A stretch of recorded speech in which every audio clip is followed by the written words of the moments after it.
एक दिन राजा जनक के दरबार में एक घटना हुई जिसने उनके भीतर अनेक प्रश्न जगा दिए। एक वृद्ध किसान रोता हुआ दरबार में आया था।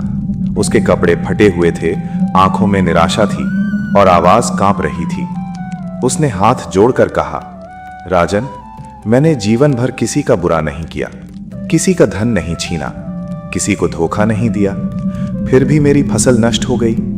मेरा पुत्र बीमार है, घर में अन्न का एक दाना तक नहीं बचा। यदि ईश्वर न्याय करते हैं तो मेरे साथ ऐसा क्यों हुआ? पूरा दरबार मौन हो गया। किसान का प्रश्न केवल उसका प्रश्न नहीं था, यह हर उस मनुष्य का प्रश्न था जिसने जीवन में कभी न कभी दुख सहा है। राजा जनक भी गहरे विचार में डूब गए और उसी रात वे महर्षि अष्टावक्र के पास पहुंचे। उन्होंने पूछा, गुरुदेव, क्या सचमुच सब कुछ भाग्य से तय होता है? यदि भाग्य पहले से लिखा है तो फिर कर्म क्यों दिए गए? अष्टावक्र मुस्कुराए।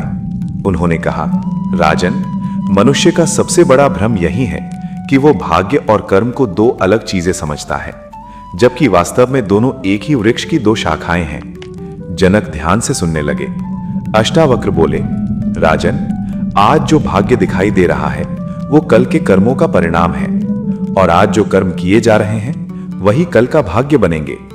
फिर महर्षि ने पूछा, यदि कोई किसान आम का बीज बोए तो क्या कल उसके खेत में नीम उग सकती है?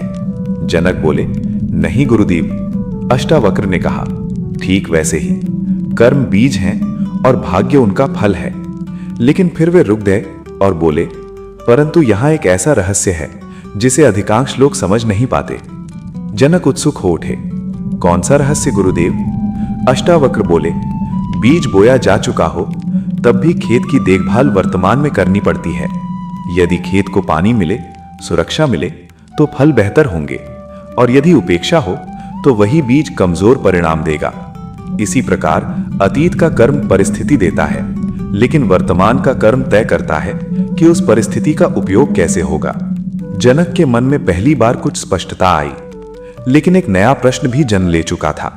उन्होंने पूछा, तो क्या मनुष्य अपना भाग्य बदल सकता है?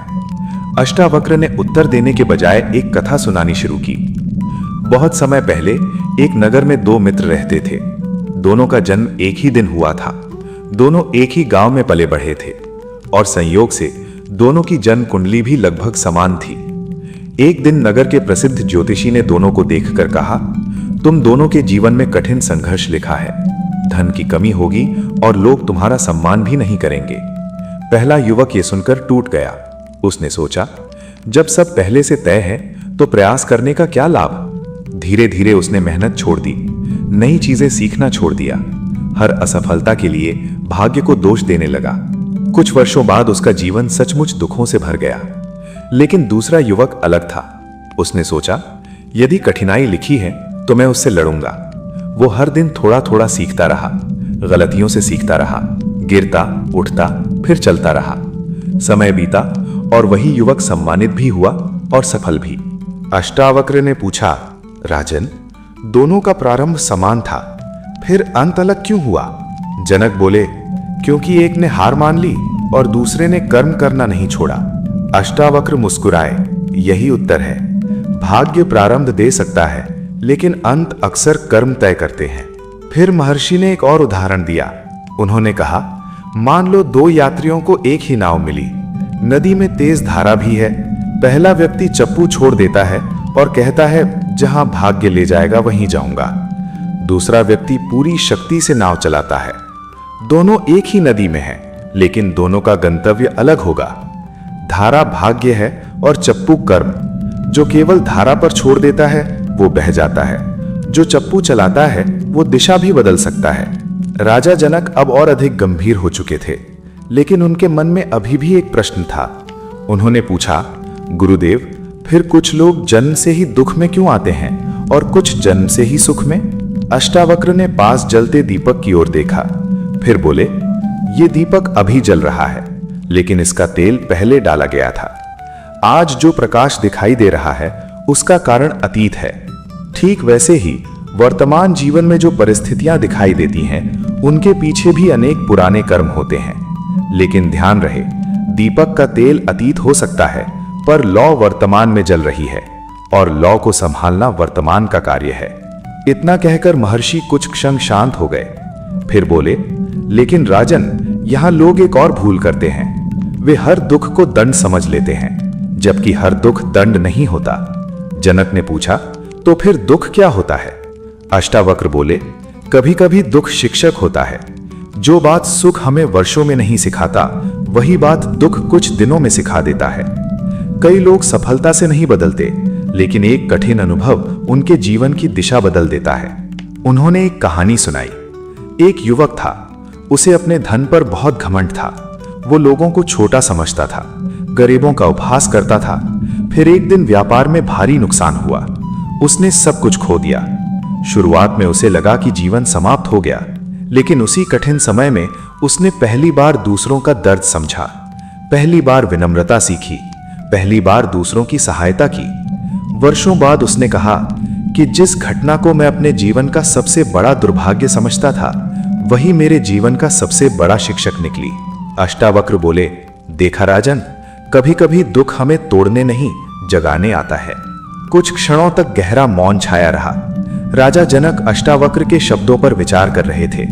उनके मन में एक नई समझ जन्म ले रही थी, लेकिन साथ ही एक नया प्रश्न भी उठ चुका था। उन्होंने धीरे से पूछा, गुरुदेव, यदि वर्तमान कर्म इतने शक्तिशाली हैं, तो क्या मनुष्य अपने जीवन के हर दुख को समाप्त कर सकता है? अष्टावक्र कुछ क्षण मौन रहे, फिर बोले, नहीं राजन, हर दुख तुरंत नहीं मिटाया जा सकता। कुछ परिस्थितियां ऐसी होती हैं जो पहले से चल चुके कर्मों का परिणाम होती हैं। उन्हें समझदारी से स्वीकार करना पड़ता है। जनक ने पूछा, तो फिर मनुष्य करे क्या? अष्टावक्र मुस्कुराए, यही तो जीवन की सबसे बड़ी परीक्षा है। जिसे बदल सकते हो उसे बदलो, जिसे तुरंत नहीं बदल सकते उसे समझदारी से स्वीकार करो और दोनों में अंतर समझने की बुद्धि विकसित करो। फिर महर्षि ने कहा, राजन, मैं तुम्हें एक राजा की कथा सुनाता हूं। उस राजा ने भाग्य से लड़ने की कोशिश नहीं की, लेकिन उसने कुछ ऐसा किया कि उसका नाम हजारों वर्षों बाद भी लिया जाता है। जनक ध्यान से सुनने लगे। सूर्य वंश में एक महान राजा हुए, राजा हरिश्चंद्र। उनका नाम सुनते ही लोगों के मन में सत्य की छवि उभर आती थी। वे न्यायप्रिय थे, दयालु थे और सबसे बड़ी बात, वे सत्य के लिए सब कुछ त्याग सकते थे। उनके राज्य में सुख था, समृद्धि थी और सम्मान था। लेकिन जीवन का एक नियम है, जब मनुष्य किसी गुण में बहुत ऊंचा उठता है, तब उसी गुण की परीक्षा भी होती है। एक दिन एक महर्षि उनके पास आए। उन्होंने कहा, राजन, क्या तुम हर परिस्थिति में सत्य का पालन कर सकते हो? हरिश्चंद्र ने बिना झिझक उत्तर दिया, गुरुदेव, सत्य ही मेरा धर्म है।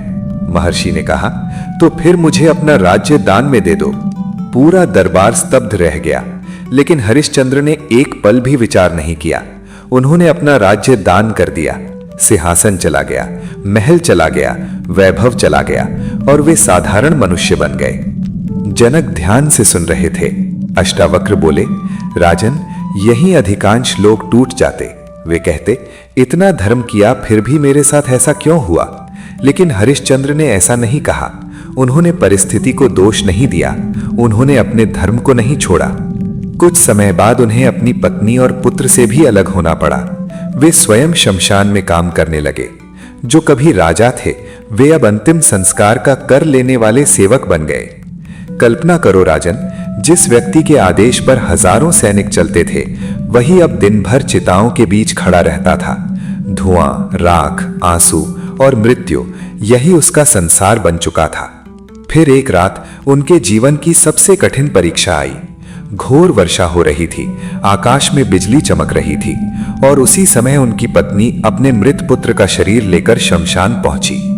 मां रो रही थी, पिता का हृदय टूट रहा था, लेकिन नियम कहता था कि कर दिए बिना अंतिम संस्कार नहीं हो सकता। उस क्षण हरिश्चंद्र के सामने दो रास्ते थे।